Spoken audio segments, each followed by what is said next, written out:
देश भर में कोरोना वायरस के जो पॉजिटिव केस हैं यानी कि जो संक्रमितों की संख्या है वह बढ़कर 1,31,000 के पार हो गया है। इस वक्त शाम के 6 बज रहे हैं जब मैं वीडियो रिकॉर्ड कर रही हूं और हो सकता है जब तक आप ये वीडियो देखें तब तक इन आंकड़ों में और भी इजाफा हो गया हो। खैर, कोरोना अपडेट की इस न्यूज़ रिपोर्ट में मैं आपको जानकारी दूंगी कि देश भर में, राज्य स्तर पर और वैश्विक स्तर पर कोरोना वायरस की क्या कुल स्थिति है। आंकड़ों के माध्यम से इस बात की मैं आपको जानकारी दूंगी। साथ में मैं आपको इस न्यूज़ रिपोर्ट में ये भी जानकारी देने वाली हूँ कि जो महाराष्ट्र के जो मुख्यमंत्री हैं, यहाँ पर मैं आपको ये बता दूँ कि महाराष्ट्र यह जो राज्य है ये लगातार कोरोना वायरस से प्रभावित राज्य बना हुआ है। लगातार यहाँ पर जो संक्रमितों की संख्या है उसमें बढ़त देखी जा रही है, जिसके चलते जो अब महाराष्ट्र के मुख्यमंत्री हैं उन्होंने यह संकेत दिया है कि जो लॉकडाउन की अवधि है जो 31 मई को ख़त्म होने वाला है, अब उसमें ये नहीं कहा जा सकता कि इसमें आगे और भी नहीं बढ़ाने वाले। उन्होंने साथ में ये भी कहा है कि जो केंद्र सरकार ने अचानक से देश भर में लॉकडाउन लगा दिया था वह एक गलत कदम था और अब इसे अचानक से हटा देना वह भी गलत होगा। क्या कुल कहा है उन्होंने, मैं आपको इस न्यूज़ रिपोर्ट में जानकारी देने वाली हूँ। दोस्तों, जैसा कि आप अपने स्क्रीन पर देख सकते हैं, भारत में कुल जो पॉजिटिव केस हैं वह आकर पहुंच गया है 1,31,868 पर। इनमें से पिछले 24 घंटों में कुल 6,767 जो मामले हैं वो नए आए हैं, जबकि 147 जो लोग हैं उनकी मौत हो चुकी है पिछले 24 घंटों में, जिसके चलते पूरे भारत में अब तक कुल 3,867 लोगों की मौत हो चुकी है इस जानलेवा वायरस के चलते, जबकि 54,441 लोग ठीक हो चुके हैं। चलिए अब नज़र डालते हैं वैश्विक स्तर पर। दोस्तों, जैसा कि आप अपने स्क्रीन पर देख रहे हैं, ये जो आंकड़े हैं ये वर्ल्डोमीटर से लिए गए हैं और अब तक पूरे वर्ल्ड में कुल 54,27,339 लोग कोरोना पॉजिटिव पाए गए हैं। इनमें से 3,44,417 लोगों की मौत हो चुकी है, जबकि जो रिकवर हो चुके लोगों का आंकड़ा है वह आकर पहुंच गया है 22,59,434 पर। हो सकता है जब तक आप यह वीडियो देखें तब तक इन आंकड़ों में और भी इजाफा हो गया हो। तो जैसा कि आपने देखा, देश भर में और वैश्विक स्तर पर कोरोना वायरस की स्थिति काफ़ी गंभीर हो रही है। चलिए अब जानते हैं कि वह कौन सा राज्य है जो कोरोना वायरस से सबसे ज़्यादा प्रभावित है और यहाँ पर क्या कुल आंकड़े आकर पहुँच गए हैं। महाराष्ट्र में अगर नज़र डालें तो महाराष्ट्र में कोरोना वायरस का सबसे ज़्यादा मामला देखने को मिल रहा है और यहाँ पर अब तक कुल 47,190 लोग कोरोना पॉजिटिव पाए गए हैं, जबकि पूरे राज्य में अब तक 1,577 लोगों की मौत हो चुकी है। इनमें से 13,404 लोग ठीक हो चुके हैं। वहीं महाराष्ट्र के बाद नाम आता है तमिलनाडु का और यहाँ पर अब तक कुल 15,512 कुल पॉजिटिव मामले सामने आए हैं। वहीं तमिलनाडु में 103 लोगों की मौत हुई है, जबकि 7,491 लोग ठीक हो गए हैं। नज़र डालें गुजरात में तो गुजरात में भी लगातार संक्रमितों की संख्या बढ़ रही है और यहाँ पर अब तक कुल 13,664 लोग कोरोना पॉजिटिव पाए गए हैं। इनमें से 829 लोगों की मौत हो चुकी है, जबकि 6,169 लोग ठीक हो गए हैं। बात करें देश की राजधानी दिल्ली की तो दिल्ली में अब तक कुल 13,418 कोरोना पॉजिटिव मामले सामने आए हैं। इनमें से 261 लोगों की मौत हो गई, जबकि 6,540 लोग ठीक हो चुके हैं।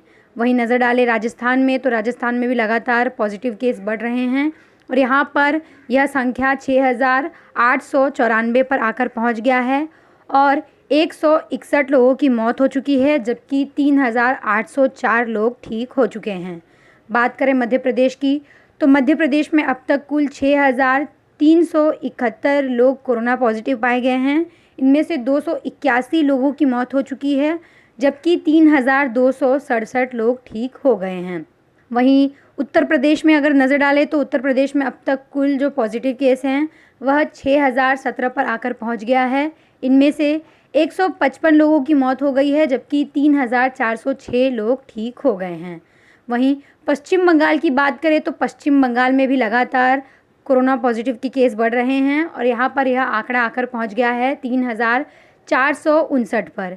इनमें से 269 जो लोग हैं उनकी मौत हो चुकी है, जबकि 1281 लोग ठीक हो गए हैं। नज़र डालें केरल में, तो केरल में कुल 795 जो लोग हैं वो कोरोना पॉजिटिव पाए गए हैं। राज्य में सिर्फ 4 लोगों की मौत हुई है और 515 लोग ठीक हो गए हैं। आंध्र प्रदेश के बारे में बात करें तो आंध्र प्रदेश में अब तक कुल 2757 जो लोग हैं वो कोरोना पॉजिटिव पाए गए हैं। इनमें से 56 लोगों की मौत हो चुकी है, जबकि 1809 लोग ठीक हो गए हैं। वहीं तेलंगाना के बारे में बात करें तो तेलंगाना में अब तक कुल पॉजिटिव केस 1813 पर आकर पहुंच गया है। इनमें से 49 लोगों की मौत हो चुकी है, जबकि 1065 लोग रिकवर हो गए हैं। बात करें बिहार की, तो बिहार में अब तक कुल 2380 लोग कोरोना पॉजिटिव पाए गए हैं। वहीं बिहार में 11 लोगों की मौत हुई है, जबकि 653 जो लोग हैं वह सभी रिकवर हो गए हैं।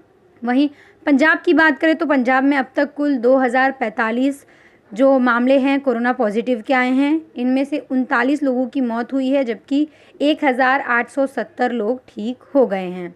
बात करें जम्मू कश्मीर की, तो जम्मू कश्मीर में अब तक कुल 1569 जो लोग हैं वह कोरोना से ग्रसित पाए गए हैं। इनमें से 21 लोगों की मौत हो चुकी है, जबकि 774 जो लोग हैं वो सभी ठीक हो गए हैं।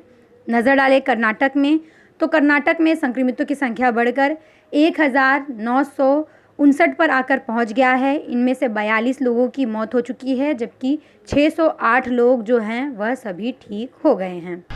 तो जैसा कि आपने आंकड़ों के माध्यम से देखा, राज्य स्तर पर कोरोना वायरस से कौन सा राज्य सबसे ज़्यादा प्रभावित है। चलिए अब मैं आपको उस खबर के बारे में जानकारी देती हूँ जिसके बारे में मैंने आपसे पहले चर्चा की थी।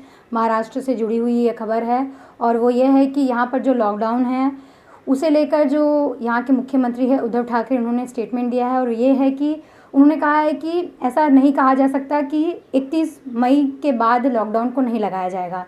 तो साफ तौर पर उन्होंने संकेत दिए हैं कि शायद आगे यहाँ पर और भी जो लॉकडाउन की जो अवधि है उसे बढ़ाया जा सकता है।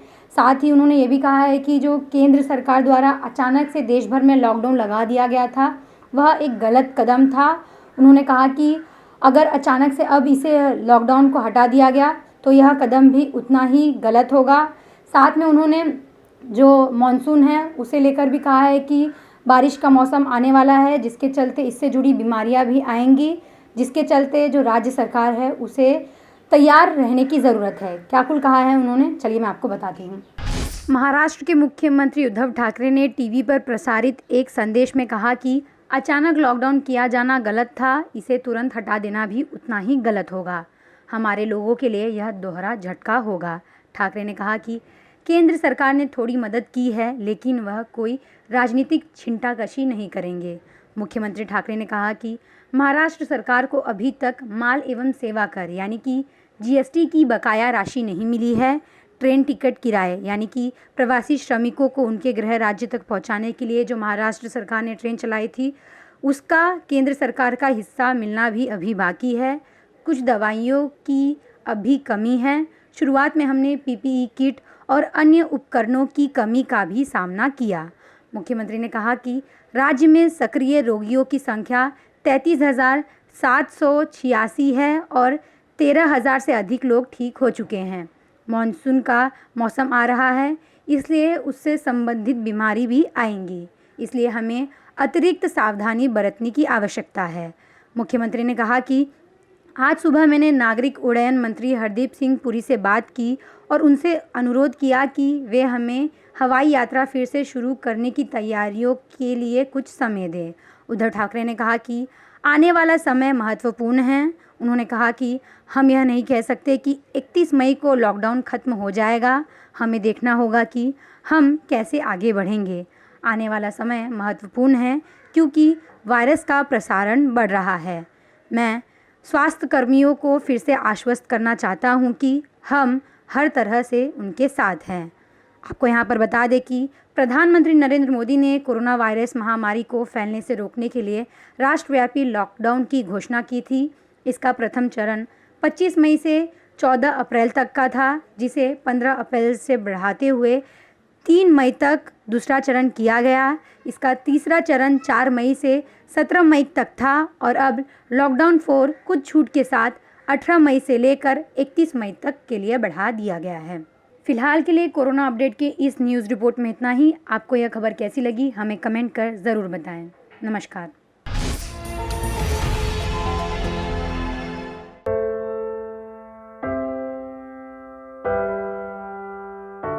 हमारे घरों में भी बच्चे होते हैं जो हमसे प्यार दुलार की आस करते हैं।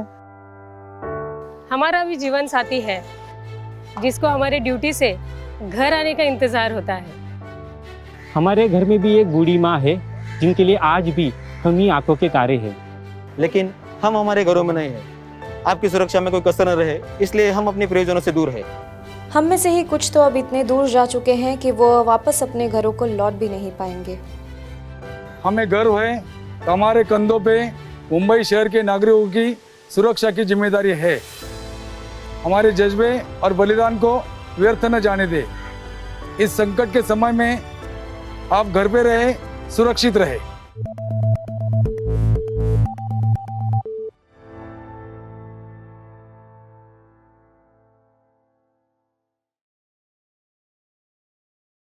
अब खबरें पाइए सबसे पहले हमारे मोबाइल न्यूज एप्लीकेशन पर। एंड्रॉइड या iOS प्लेटफॉर्म पर जाइए, HW न्यूज नेटवर्क को सर्च कीजिए, डाउनलोड कीजिए और अपनी सुविधानुसार भाषा का चयन कीजिए। खबरों की भीड़ में अपने काम की खबर पाते रहिए। अगर आपको हमारा ये वीडियो पसंद आए तो शेयर कीजिए। अगर ये वीडियो आप फेसबुक पर देख रहे हैं तो आप हमें लाइक कर सकते हैं और ट्विटर पर फॉलो कर सकते हैं और यूट्यूब पर हमारे वीडियोस देखने के लिए आप हमें सब्सक्राइब कर सकते हैं।